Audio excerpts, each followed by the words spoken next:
Well, it's because people care for the LGBTQ's souls. They really do. I probably didn't say the acronym right. I've never been able to fully learn it. But they care for their souls.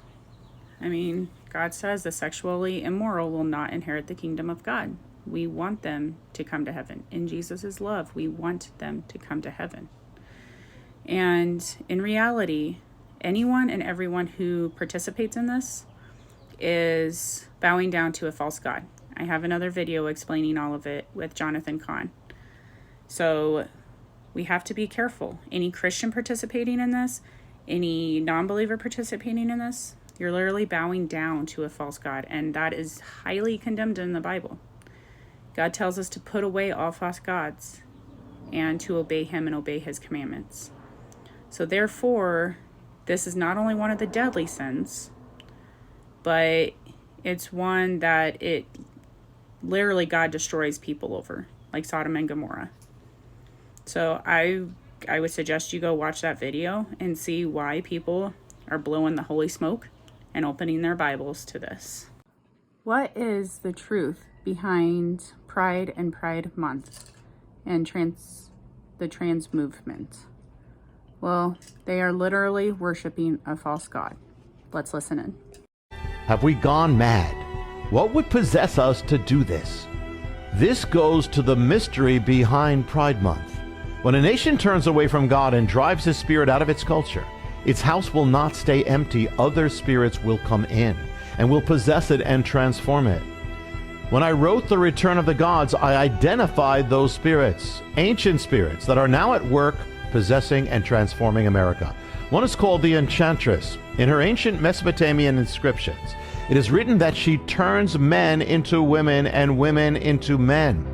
Her priesthood were called the Asinu. They were men who walked around her temples dressed up as women, and to whom parents brought their children to see them perform dance. This goddess, who altered sexuality and gender, was linked to the sign of the rainbow. There's a dark secret to the rainbow that I reveal in the book that would cause anybody to have second thoughts about waving it or hanging it on the White House.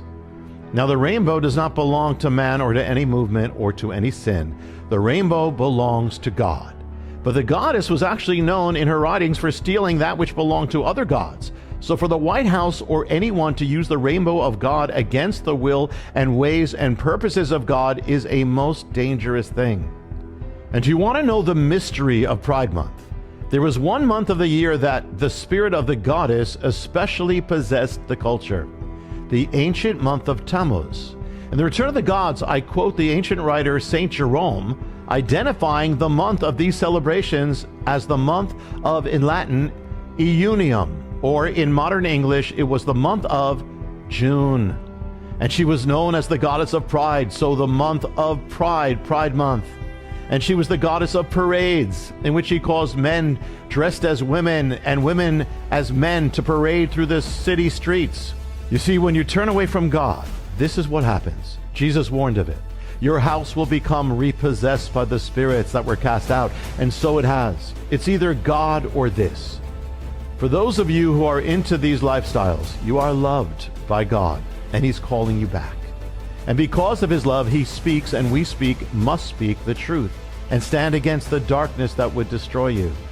And for those of you who are parents, your children are a gift from God. God entrusted them to you, not to the school system, not to Disney, not to children's programming or YouTube or TikTok, not to the state, and not to the president. Guard them against the agenda that is seeking to possess and destroy them.